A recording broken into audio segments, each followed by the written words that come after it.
centro de espiritualidad, un centro de encuentro. En 1884 se colocó la primera piedra. Es el símbolo religioso y también cultural de la ciudad de Cuenca.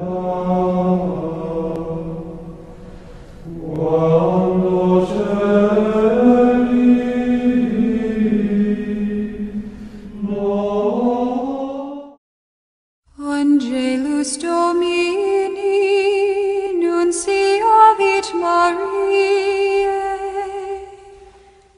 Las catedrales se crean cuando previamente se ha creado un obispado. En el caso de Cuenca, el primer obispado efectivamente quedó constituido en 1787 y le ganó a Guayaquil, de tal manera que Cuenca es el segundo en relación con todo el Ecuador, porque el primero fue Quito.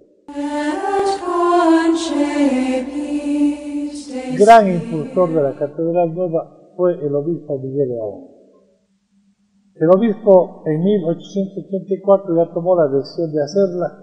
Por suerte estuvo en Cuenca un hermano alemán, Juan Stier, que había dirigido ya algunas construcciones en Europa. Cuando él vino acá al Ecuador, el obispo de aquel tiempo en la ciudad de Cuenca, Miguel León, él, al saber de los conocimientos arquitectónicos del hermano, entonces le pidió que hiciera los planos.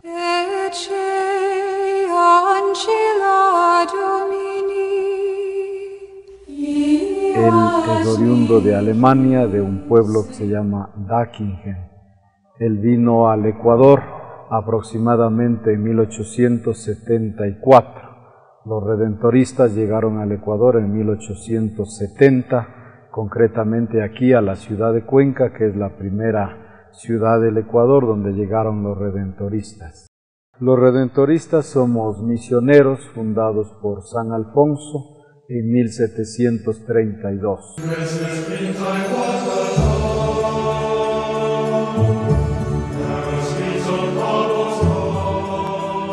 El sitio, había que decidir el sitio.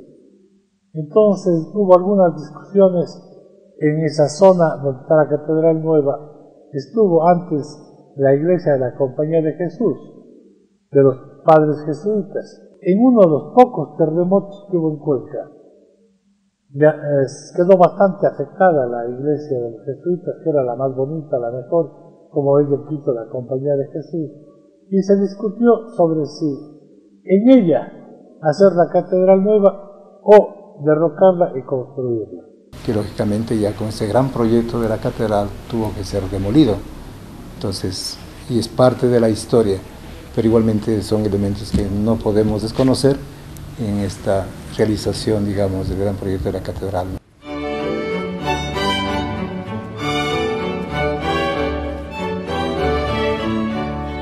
En 1884 se colocó la primera piedra y lentamente fue avanzando. Los materiales que se utilizaron fueron en aquella época de la localidad. La piedra se recogía en las orillas de los ríos, grandes piedras para cimentar, y aún no había el cemento, de tal manera que se mezclaba con cal y arena. La catedral no se terminó sino 100 años después, por lo enorme, por lo costosa y por la limitación de los recursos económicos, aunque hubo mucho fervor.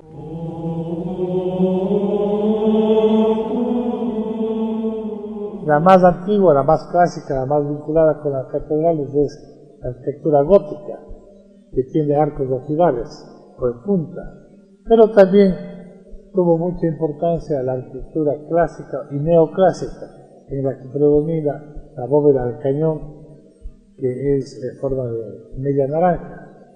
Y se puede decir que la catedral reúne varios estilos, pero que no desentonan porque están en armonía dentro de una inmensa obra. El rosetón es, por ejemplo, siempre una pieza clásica del arte gótico.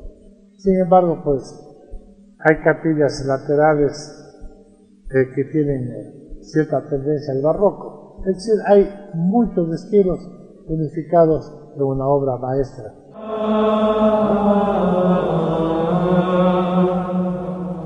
Los mármoles de los pisos de las columnas son nuestros, de canteras cercanas a la ciudad, pero también hay mármoles que se trajeron de Europa, sobre todo de Carrara. Las pechinas, que son las 4 partes que dan a la cúpula central, fueron trabajadas aquí, pero el Cristo que está en el centro se trajo de Europa. Monseñor Serrano Abad lo hizo. La figura de Santana, que está rematando la parte superior, también vino de Europa.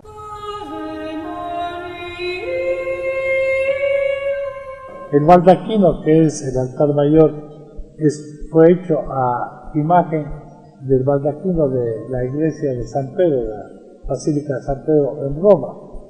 Pero en Roma conserva el color natural. Aquí se prefirió dorarla con pan de oro de 24 quilates, que está muy bien puesto y que aún sigue brillando como si fuese obra de actualidad. En todo caso es el lugar central, donde está la sede, donde se celebra tanto la palabra como la Eucaristía, y es de las pocas catedrales en América Latina que cuentan con un baldaquino de esa naturaleza, de esa calidad, tanto arquitectónica como también pictórica, ¿no?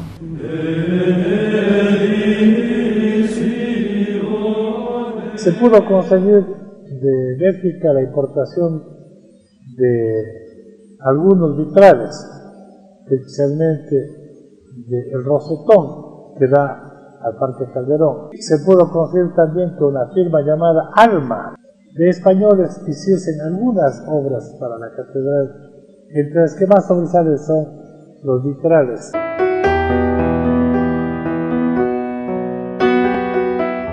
Pues de la cripta igualmente ha sido saneada en gran parte, ha sido adecentada, pintada, y actualmente es un lugar donde muchos turistas llegan para admirar también, ¿no?, lo que significa este espacio, no solamente en recuerdo de nuestros seres queridos, sino también como un espacio arquitectónico, de tal manera que ustedes van allá, pues encuentran personajes, por supuesto, ilustres, pero también, digamos, de parte del pueblo, ¿no? No hay ningún requisito especial para ser enterrado en la cripta.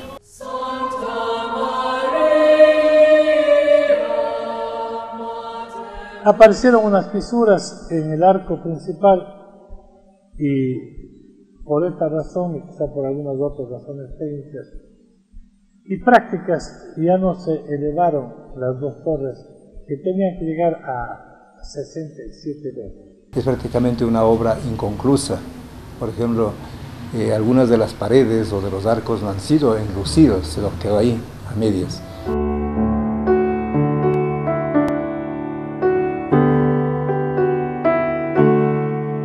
Cuando uno ve en otras ciudades cómo representan a Cuenca, generalmente pues Cuenca aparece representada por la catedral como símbolo principal. Podríamos decir que la catedral tiene una proporción divina, hecha para rendir culto a Dios.